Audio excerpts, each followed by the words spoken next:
अस्सलाम वालेकुम friends, welcome to my new video. आज की वीडियो बहुत ज़्यादा इंपॉर्टेंट होने वाली है मेरे तमाम दोस्तों के लिए जिन्होंने मेरी पिछली वीडियोस जो मैंने इस्लामाबाद से कराची तक का सफ़र किया था उसको देखा है। उसमें जो सबसे ज़्यादा सवाल पूछा गया था मुझसे वो यही पूछा गया था कि आपने जो इस्लामाबाद से कराची तक का सफ़र किया उसमें टोटल कितना खर्चा आया।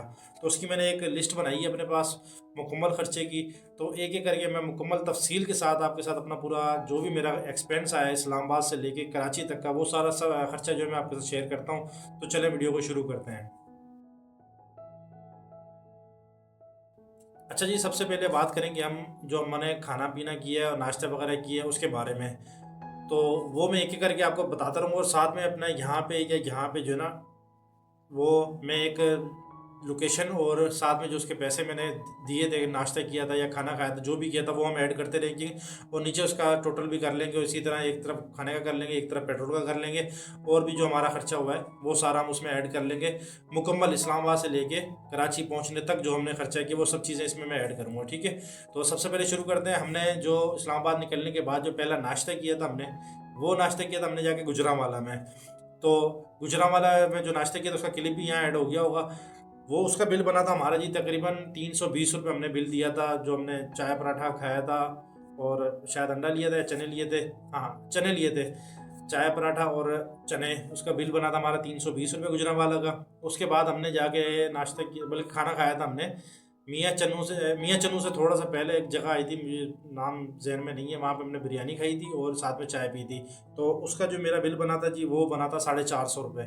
450 रुपये बिल बना था हमारा मियाँ चन्नू में जाके। उसके बाद मियाँ चन्नू के बाद, हाँ मियाँ चन्नू के बाद आपको आपने देखा होगा कि मैं चला गया था अपने भाई उस्मान रियाज भट्टी के साथ भट्टी के पास विहाड़ी में। तो अगले दिन का जो सुबह का नाश्ता था और जो भी था वो मेरा उनकी तरफ से था, वो मैं यहाँ ऐड नहीं कर रहा। अगर आप लोग मतलब कि जो बंदा किसी के पास स्टे नहीं कर रहा तो वो इसमें खर्चा ऐड कर लेगा, ठीक है। विहाड़ी में मेरा कोई खर्चा नहीं आया। विहाड़ी से मैं निकला, उसके बाद मैंने लोधरा मुश्तरका होटल के ऊपर जो है मैंने दोबारा दोपहर का खाना खाया था, बिरयानी और चाय। उसका बिल बना था मेरा, लोधरा में बना था मेरा 400 रुपये बिल बना था उसका लोधरा में, ठीक है। 400 रुपये ये हो गया था। अच्छा, लोधरा से निकलने के बाद फिर हमारा रात में हमने थोड़ी देर स्टे किया था रिमियर खान में, किसी के पास किया था, तो वो भी इसमें खर्चा ऐड नहीं है। उसके बाद हम निकल गए थे, मीरपुर पहुंचे थे। मीरपुर में भी हमारे रिश्तेदार थे तो वहाँ हमने स्टे किया था, उसका भी हमारा खर्चा नहीं था। तो अच्छा, ये बताने का मकसद ये है कि जो भाई सफ़र कर रहे थे वो इन चीज़ों को ये जहन में रखिएगा। मैंने ये 2 स्टॉप किए थे, मेरी एकोमोडेशन भी फ्री थी, रिहाइश भी फ्री थी और वहाँ के ऊपर मेरा खाना भी फ्री था। जो खुद किसी के पास नहीं ठहर रहे या होटल में ठहर रहे तो वो अपने हिसाब से खर्चा ऐड कर लेगा जो उनका हो 2 दिन का। मैंने क्योंकि दो मतलब कि 3-4 घंटे का स्टॉप लिया था रिमियर खान में और बाकी हमने जो ना उसमें मीरपुर में स्टे किया था। मीरपुर से निकले हम। मीरपुर से निकलने के बाद हमने जो पहला स्टॉप लिया था खाने का या चाय का, वो हमने लिया थी मोरो में। मोरो में चाय पी थी मैंने, 100 रुपये का बिल था उसका। हाँ, मोरो में 100 रुपये की चाय पी थी। और मोरो में चाय पीने के बाद हम निकल रहे थे, हमने फिर सईदाबाद में खाए थे। सईदाबाद में 100 रुपये के पकौड़े खाए थे हमने, ठीक है। तो ये खर्चा ऐड हो गया था। इसके बाद हम चले गए थे हैदराबाद। हैदराबाद मदीना होटल क्रॉस करने के बाद हमने वहाँ पे मदीना होटल के ऊपर ही समझ लें हमने चाय पी थी और साथ में फ्राइज़ लिए थे 300 रुपये की। वो तकरीबन मेरा बिल बना था 400 रुपये।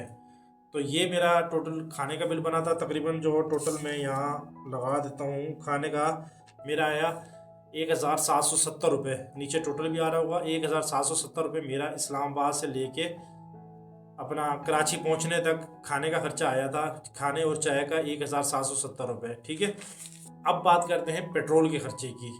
अच्छा, इसके बाद मैं आपको ये भी बताऊंगा कि पूरे सफ़र में मैंने क्या सेफ्टी प्रिकॉशंस लिए, क्या क्या एहतियात ज़रूरी थी और क्या क्या चीज़ें आपको साथ रखना ज़रूरी है जो खर्चे के अलावा मतलब कि आपके पास एक दफ़ा ख़रीद लेते हैं वो आपके पास ऐड हो जाती हैं, ठीक है। पेट्रोल की बात करते हैं तो आपने वीडियो में पिछली वीडियोज़ में भी मेरा देखा होगा। जब मैं इस्लामाबाद से निकल रहा था तो मैंने गुलबर्ग के पेट्रोल पंप से रिफ़िल करवाया था, टैंकी फुल करवाई थी। तो मैंने डलवाया था 10 लीटर पेट्रोल, जो तकरीबन डला था 2700 रुपये का, ठीक है।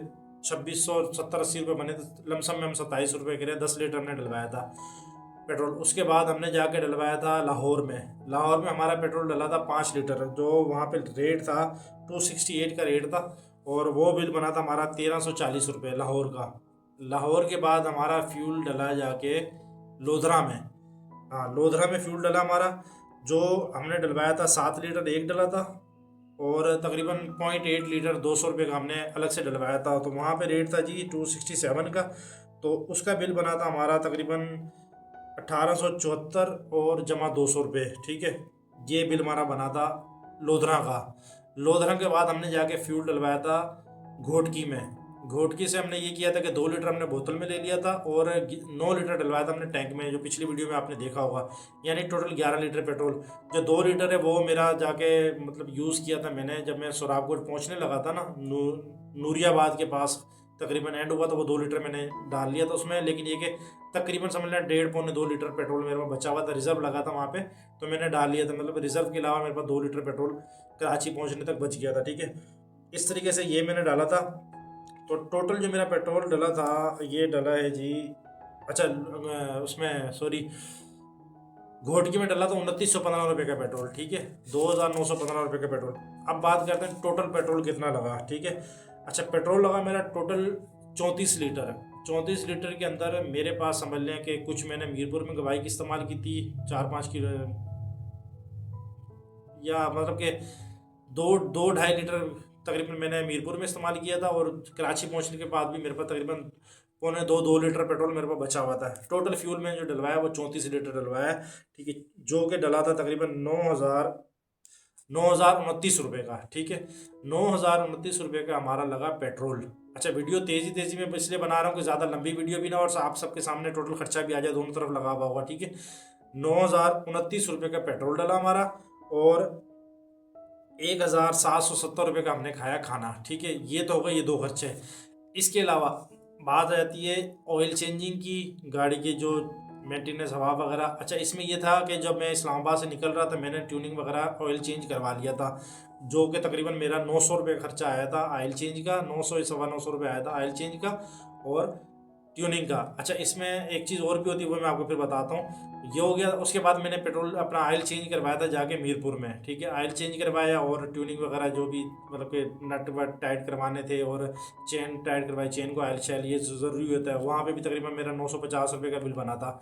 900 का मैंने यहाँ से इस्लामाबाद से काम करवाया था और 950 रुपये का मैंने जाके मीरपुर से काम करवाया था। इसके अलावा कोई काम नहीं हुआ। एक जो एक्स्ट्रा खर्चा हुआ था मेरा वो ये हुआ था कि मेरी बाइक, आपने वीडियो में देखी होगी कि आपका अल्लाह भला करे, कौन सी जगह थी वो, माछीगोट के पास मेरी बाइक पंचर हो गई थी सुबह के टाइम ना। तो ट्यूब मेरे पास मौजूद थी। अब वही चीज़ मैं बताने लगा था कि क्या क्या चीज़ें आपके पास ज़रूरी होनी चाहिए ना, वो भी मैं बताता हूँ आपको। अब वहाँ मेरी बाइक पंचर हुई तो जो पंचर वाला दुकान तो खोल रहा था, सुबह 6:30-6:45 का टाइम था, दुकान वो खोल रहा था, लेकिन उसके बाद ट्यूब नहीं थी, ट्यूब फारिग हो गई थी मेरी। तो ये शुक्र है कि मेरे पास ट्यूब मौजूद थी। मैंने उसको 150 रुपये दिए थे या 100 रुपये दिए थे, 150 रुपये मैं ऐड कर रहा हूँ, 150 रुपये दिए थे उसको ट्यूब चेंज करने के। ट्यूब मेरी अपनी थी। ट्यूब मैंने इस्लामाबाद से खरीदी थी 450 रुपये की, ठीक है। वो खर्चा भी यहाँ कहीं ऐड हो जाएगा टोटल में ना। तो जितना टोटल खर्चा होगा वो भी तकरीबन मैंने जो टोटल किया ना, वो मेरा टोटल खर्चा आया इस्लामाबाद से लेके कराची तक पहुंचने का। तो तकरीबन मैंने लिखा था, हाँ, 13,200 रुपये, तकरीबन 13,200 रुपये मेरा खर्चा आया है इस्लामाबाद से कराची पहुंचने का। अच्छा, अब यहाँ पे मैं कुछ चीज़ें आपको बता दूँ।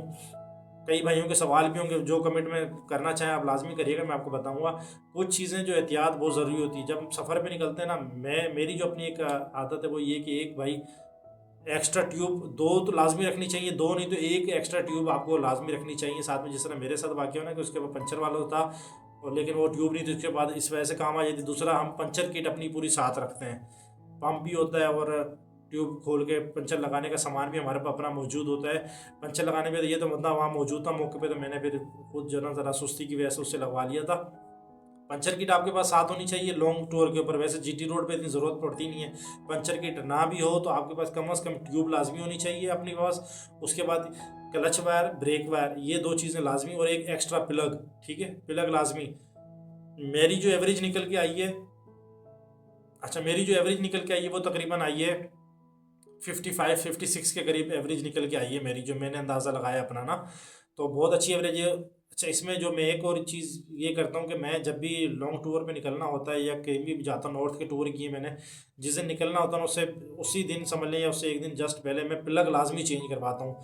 क्योंकि फ्यूल की इग्निशन जो है ना वो उसमें जो जिस तरह कहते हैं ना पेट्रोल को जो आग लगानी होती है प्लग की वजह से होती है। प्लग आपका अच्छा होगा तो एवरेज बहुत अच्छी निकल के आती है। 55-56 की एवरेज मेरे हिसाब से बहुत अच्छी निकल के आई है मेरी। तो ये टोटल खर्चे थे। बाकी कोई भी आपके सवाल हो, कोई भी चीज़ हो, आप लाजमी मुझसे कमेंट में पूछिए, मैं बताऊंगा। और एक चीज़ और ये बता दूं कि मैंने कमेंट्स में भी काफ़ी दोस्तों को जवाब दिया है कि जब आप लॉन्ग टूर कर रहे हो या सफ़र कर रहे हो, मैं कई लोगों ने मुझे ये बताया कि भाई आपने लॉन्ग रूट जो है ना बहुत लंबा लिया है लाहौर से गुजर के इस तरह ना। तो मैंने इस वजह से लिया था, एक सेफ्टी रीज़न की वजह से कि देखें जीटी रोड है ना, जीटी रोड के ऊपर एट अ टाइम ट्रैफिक का बहुत रश होता है, ठीक है। किसी किस्म की कोई परेशानी तो थोड़े थोड़े फासले के ऊपर पेट्रोल पंप मिल जाते हैं आपको, पंचर वाले मिल जाते हैं, लंबा पड़ता है, लेकिन ये कि आपको हर चीज़ की ज़रूरत के मुताबिक मतलब कि हर चीज़ मिल जाती है, सेफ्टी होती है। तो जब भी आप सफ़र करें, एक तो कोशिश करें कि डे में सफ़र करें, ठीक है। दिन में जितना सफ़र खींच सकते हैं करें, रात का सफ़र अवॉइड करें, ठीक है। और कोशिश करें कि जीटी रोड की सफ़र करें ताकि आपको किसी किस्म की परेशानी ना हो। बाकी सीडी 70 पे सफ़र मुमकिन है। इस्लामाबाद से कराची का सफ़र हो या पहाड़ों का सफ़र हो, मेरी पिछली वीडियोस आप जाके देख सकते हैं। सीडी 70 के ऊपर मैंने बडगोई पास भी किया हुआ है, कुमराट भी किया हुआ है, शाही बाग भी किया हुआ है, पीर चनासी भी किया हुआ है, मतलब कि तकरीबन हर जगह की हुई है। कुछ प्लेसेस रह गए जो इंशाल्लाह हम आने वाले दिनों में कवर करने वाले हैं। हमारा नया टूर शुरू होने वाला है, तो अभी कुछ बर्फ़ की वीडियो भी दिखाएंगे आपको इंशाल्लाह। अगली वीडियोस में शायद मैं आपको मरी भी दिखाऊं और नथिया गली वगैरह और भी जो अच्छे प्लेसेस होंगे वो दिखाऊंगा। मैं इस्लामाबाद की तरफ रवाना हो रहा हूँ, तो इंशाल्लाह वो जाने की वीडियो नहीं बनाऊंगा क्योंकि आते हुए आपको दिखा दी मैंने, तो वो वीडियो आपके सामने आएंगी अभी। तो उम्मीद करता हूँ कि जहाँ रहें खुश रहें, वीडियो को पसंद करते रहें, लाइक करते रहें। और जो भी आपकी इस्लाहात हों, अच्छी हों बुरी हों, वीडियो के अंदर कोई भी चीज़ आपको अच्छी लगी है बुरी लगी है, वो कमेंट में आपने लाजमी बताना है हमें, ताकि हम उसमें और मज़ीद बेहतरी कर सकें और वीडियो को अपनी और बेहतर से बेहतर बना सकें। सफ़र हम सीडी 70 पर ही कायम रखेंगे अपना, क्योंकि मेरे हिसाब से 90% लोगों के पास जो है ना वो सीडी 70 है और वो डरते हैं सफ़र करते हुए ना। उसी चीज़ को मैं एक करने के लिए ना कि ताकि हर बंदे को ये पता हो कि जी सीडी 70 के ऊपर सफ़र मुमकिन है, कर सकते हैं बंदे, पहाड़ों में भी जा सकते हैं, लॉन्ग टूर भी कर सकते हैं। उसी चीज़ को मैं सिर्फ एक डर ख़त्म करने के लिए ना मैंने सीडी 70 के ऊपर टूर शुरू किया हुआ है। तो इंशाल्लाह मुलाकात होगी अब नेक्स्ट वीडियो में, तब तक अपने भाई को इजाज़त दें। अल्लाह हाफिज़।